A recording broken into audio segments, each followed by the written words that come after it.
வீடு கட்ட பிளான் போடும்போதே நான் என்னோடய ஹஸ்பண்ட் கிட்ட சொல்லிட்டேன், பெட்ரூம் கிச்சன் இதெல்லாம் எப்படி முக்கியமோ அதே மாதிரி எனக்கு கண்டிப்பாக ஒரு ஸ்டோர் ரூம் வேணும். அது ரொம்ப குட்டியாக இருந்தாலும் பரவாயில்ல, எனக்கு அதுக்குன்னு ஒரு இடம் ஒதுக்கி ஒரு ஸ்டோர் ரூம் பண்ணி கொடுத்துருங்கன்னு சொல்லிட்டேன்.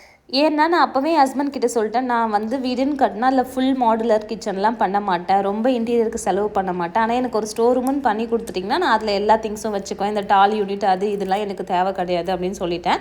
நான் ஆசைப்பட்ட மாதிரியே அழகாக ஒரு ஸ்டோர் ரூம் பண்ணி கொடுத்துட்டாங்க. இதில் நாங்கள் ஃபுல்லாக கடப்பா போட்டு பண்ணியிருக்கோம். இது என்னென்னு பார்த்தீங்கன்னா, இந்த ப்ரூம் ஸ்டிக்கு மாப்லாம் ஹோல்ட் பண்ணுறதுக்காக ஒரு ஹோல்டர் பர்ச்சேஸ் பண்ணியிருந்தேன். அதை எங்கே ஃபிக்ஸ் பண்ணலான்னு சொல்லிட்டு வச்சு பார்த்துருந்தேன். இது அழகாக சூப்பராக பிடிச்சிக்குது. ஸ்டோர் ரூம்லேயே கதவுக்கு பின்னாடி வச்சுக்கலாமான்னு சொல்லிட்டு வச்சு பார்த்துருந்தேன். நீங்களும் வீடுன்னு ஒன்று கட்டினீங்கன்னா கண்டிப்பாக இது மாதிரி ஒரு ஸ்டோர் ரூம் வச்சு கட்டிக்கோங்க, ரொம்ப யூஸ்ஃபுல்லாக இருக்கும். சரி, வெளியில் எங்கேயாச்சும் வைக்க முடியுமான்னு சொல்லிட்டு வெளியிலேயே வச்சு பார்க்கலான்னு எடுத்துகிட்டு போயிருந்தேன். இந்த ஹோல்டர் உண்மையே நல்லா ஸ்ட்ராங்காக ஹோல்ட் பண்ணிக்குது. இன்னொன்று கூட வாங்கலாம்னு சொல்லிட்டு பிளான் பண்ணியிருக்கேன். இதோட லிங்க் இருந்தால் கூட நான் உங்களுக்கு கொடுக்குறேன்.